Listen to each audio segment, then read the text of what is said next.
사도신경 하심으로 신앙 고백 드리겠습니다. 전능하사 천지를 만드신 하나님 아버지를 내가 믿사오며 그 외아들 우리 주 예수 그리스도를 믿사오니 이는 성령으로 잉태하사 동정녀 마리아에게 나시고 본디오 빌라도에게 고난을 받으사 십자가에 못 박혀 죽으시고 장사한 지 사흘 만에 죽은 자 가운데서 다시 살아나시며 하늘에 오르사 전능하신 하나님 우편에 앉아 계시다가 저리로서 산자와 죽은 자를 심판하러 오시리라.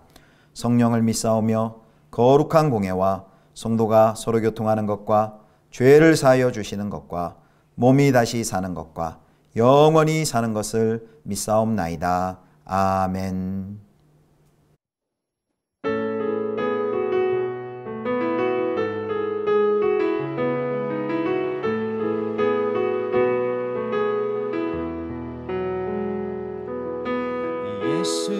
예수님 그의 희생 기억할 때 자기 몸 버려 죽으신 주 나 항상 생명 주신 그 은혜를 마음에 새겨 봅니다.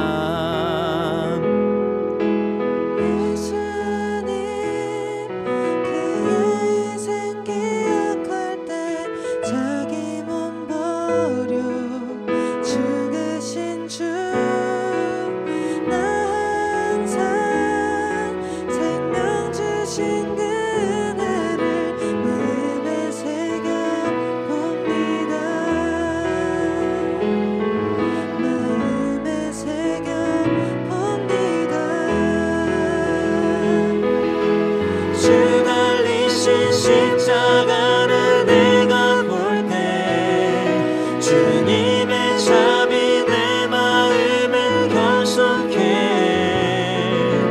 주께 감사하며 내 생명 주께 드리네.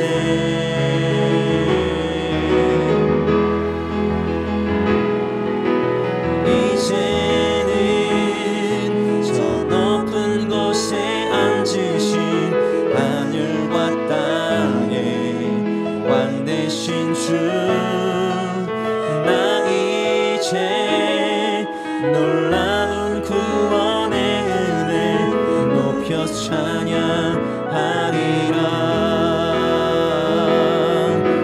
높여 찬양하리라.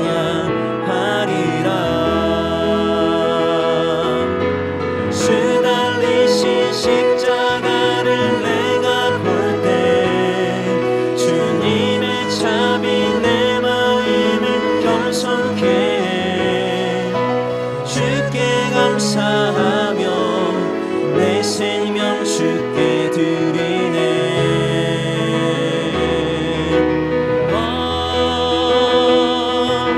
주 달리신 십자가를 내가 볼 때 주님의 자비 내 마음을 겸손케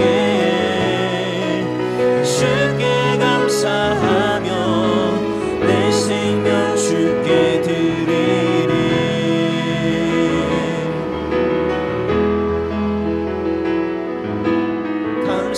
감사드리리.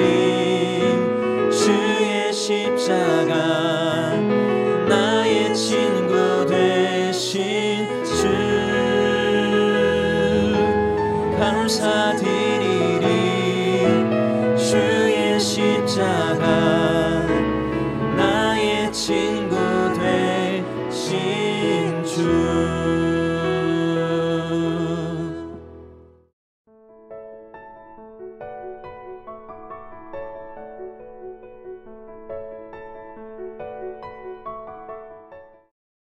내게 말하라. 율법 아래에 있고자 하는 자들아, 율법을 듣지 못하였느냐? 기록된 바 아브라함에게 두 아들이 있으니 하나는 여종에게서 하나는 자유 있는 여자에게서 낳다 하였으며 여종에게서는 육체를 따라 낳고 자유 있는 여자에게서는 약속으로 말미암았느니라. 이것은 비유니 이 여자들은 두 언약이라. 하나는 신의 산으로부터 종을 낳은 자니 곧 하갈이라. 이 하갈은 아라비아에 있는 신의 산으로서 지금 있는 예루살렘과 같은 곳이니 그가 그 자녀들과 더불어 종노릇하고 오직 위에 있는 예루살렘은 자유자니 곧 우리 어머니라. 기록된 바 잉태하지 못한 자여 즐거워하라. 산고를 모르는 자여 소리질러 외치라. 이는 홀로 사는 자의 자녀가 남편 있는 자의 자녀보다 많음이라 하였으니 형제들아 너희는 이삭과 같이 약속의 자녀라. 그러나 그때에 육체를 따라 난 자가 성령을 따라 난 자를 박해한 것 같이 이제도 그러하도다. 그러나 성경이 무엇을 말하느냐? 여종과 그 아들을 내쫓으라. 여종의 아들이 자유 있는 여자의 아들과 더불어 유업을 얻지 못하리라 하였느니라. 그런즉 형제들아 우리는 여종의 자녀가 아니요 자유 있는 여자의 자녀니라. 성도 여러분, 좋은 아침입니다. 주 안에서 행복한 하루 되시기를 축복합니다.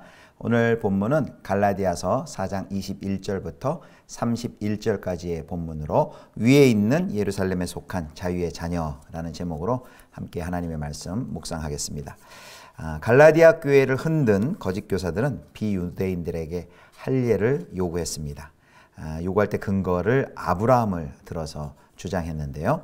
그래서 사도 바울은 그들이 주장하는 구약의 그 아브라함을 역시 근거로 반박을 합니다. 그것이 오늘 이제 설교의 내용입니다. 아브라함의 두 아내가 있었죠. 사레와 하갈, 그리고 그 밑에서 태어난 이삭과 이스마엘과의 그 관계성을 통해서 거짓 교사들로 인한 결과와 참 복음을 전하는 사도 바울로 인한 결과를 이제 상호 대조하는 내용이 오늘 펼쳐집니다. 자, 4장 21절 보겠습니다. 내게 말하라. 율법 아래에 있고자 하는 자들아, 율법을 듣지 못하였느냐. 아멘. 어제 본문 마지막 4장 20절에 그 책망으로 끝나는데요. 비슷한 내용입니다. 바울은 작심하고 갈라디아 교회 성도들의 어리석음을 비판합니다. 갈라디아 교회 성도들은 율법을 붙들면서도 정작 율법이 육체의 자녀가 아닌 약속의 자녀가 하나님 나라를 상속받는다라는 라고 말하는 것을 잘 모르고 있었다는 뜻입니다. 율법의 행위가 아니라 그리스도를 통해 믿음으로 의롭다 되는 것을 율법 자체가 말하고 있는 것을 몰랐습니다. 자, 그 다음에 이제 아브라함의 두 아들 이야기가 이제 펼쳐집니다. 거짓 교사들은 이렇게 얘기를 한 것이죠. 모세의 율법을 지키지 않는 한 아브라함의 자녀가 아니다라는 이 주장을 사도 바울은 다시 아브라함 이야기를 꺼내어서 은혜와 율법에 관한 풍유로 이것을 반박을 합니다. 자, 22절입니다. 기록된 바 아브라함에게 두 아들이 있으니 하나는 여종에게서 하나는 자유 있는 여자에게서 났다 하였으며, 바울은 아브라함과 이어지는 길에도 바른 길과 또 그른 길, 이 두 가지가 있다는 것을 설명을 합니다. 계속해서 23절 보겠습니다. 여종에게서는 육체를 따라 났고 자유 있는 여자에게서는 약속으로 말미암았느니라. 23절은 아브라함이 두 여자에게서 얻은 두 아들 이스마엘과 또 이삭이 아주 다른 조건에서 태어났음을 설명합니다. 먼저 이스마엘입니다. 여종 하갈에서 나왔죠. 하나님께서 아브라함과 사라에게 약속으로 아들을 주시겠다고 했지만 나이가 더 들어가면서도 아들이 출산하지 못하고 또 사라는 불임의 상태이기 때문에 그들이 기다리지 못하다가 자신들의 능력으로 낳은 아들이 누구냐 하면 바로 하갈에게서 나온 이스마엘입니다.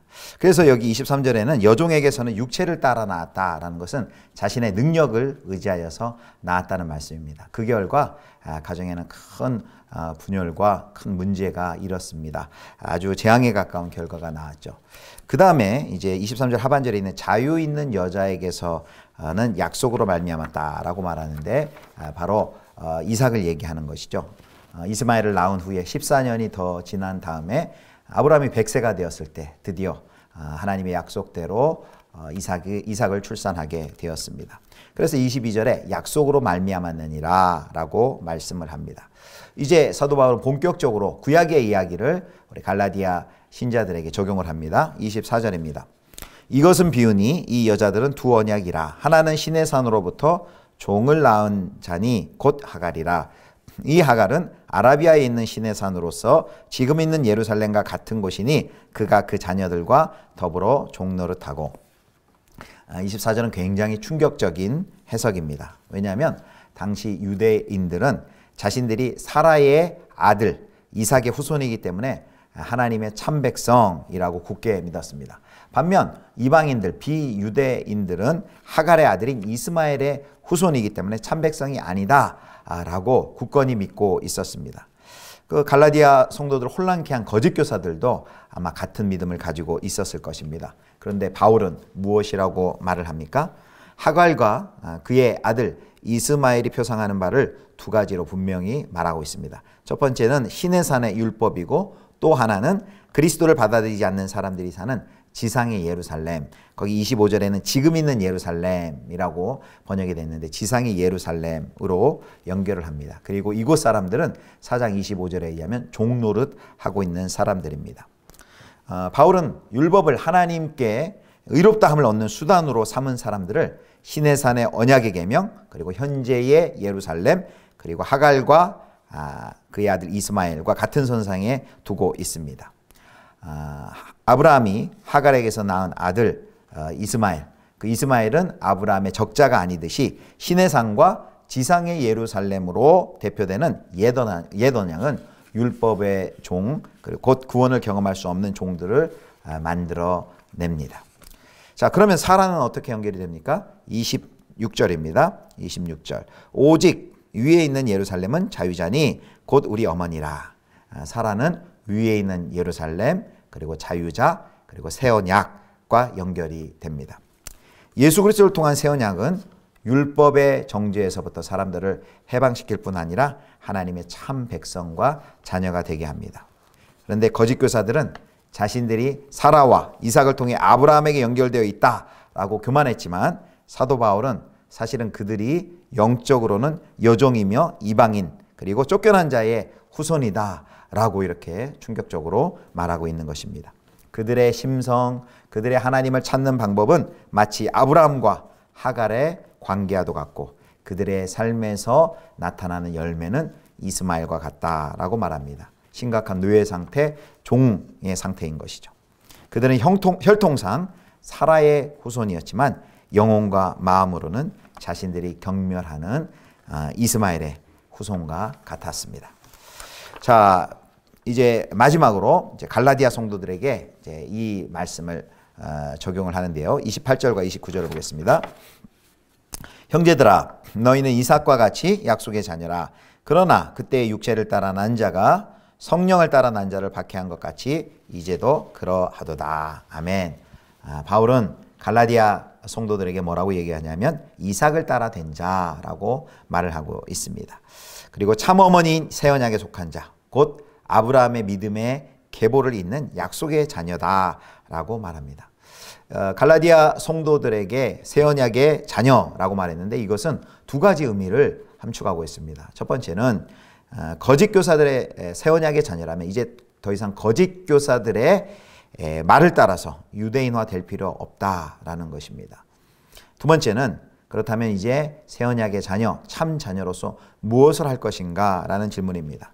거짓 교사들과의 관계 해결이 요구되고 있습니다. 그래서 바울은 갈라디아 교회 성도들의 그 행동을 구약과 연결시켜서 30절에 이렇게 말합니다. 30절을 보겠습니다. 그러나 성경이 무엇을 말하느냐? 여종과 그 아들을 내쫓으라.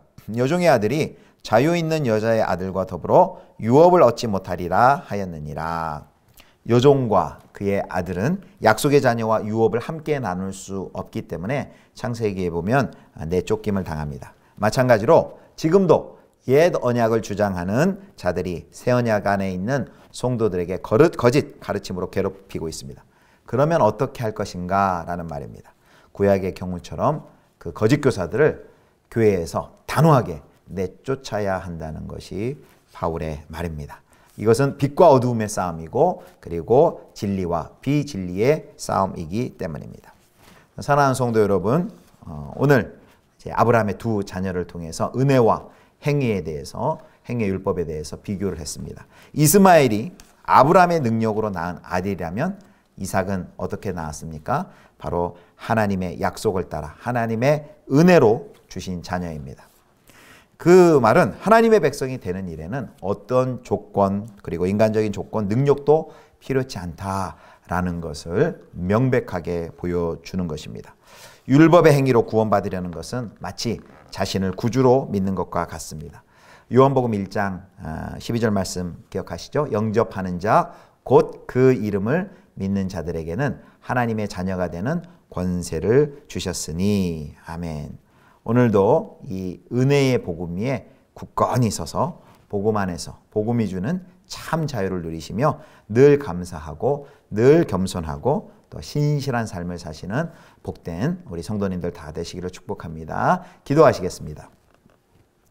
하나님 아버지, 은혜로 우리를 구원해 주시고 하나님의 자녀 되게 하시니 감사드립니다. 그 은혜에 감사하는 마음을 잃지 않고 흔들리지 않게 하여 주옵소서.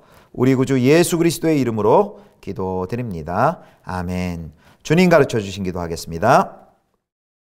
하늘에 계신 우리 아버지여, 이름이 거룩히 여김을 받으시오며 나라의 임하옵시며 뜻이 하늘에서 이룬 것 같이 땅에서도 이루어지이다. 오늘날 우리에게 일용할 양식을 주옵시고 우리가 우리에게 죄 지은 자를 사하여 준 것 같이 우리 죄를 사하여 주옵시고 우리를 시험에 들게 하지 마옵시고 다만 악에서 구하옵소서. 대개 나라와 권세와 영광이 아버지께 영원히 있사옵나이다. 아멘.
주옵소서.